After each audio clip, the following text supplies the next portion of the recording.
శుకాలతో పికాలతో ధ్వనించిన మధుదయం దివి భువి కళానిజం స్పృశించిన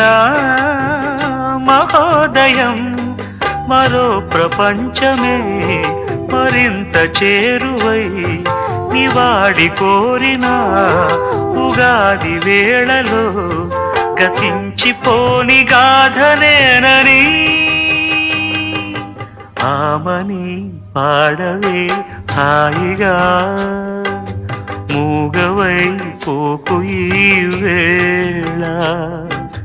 రాలేటి పూల రాగాలతో పూసేటి పూల గంధాలతో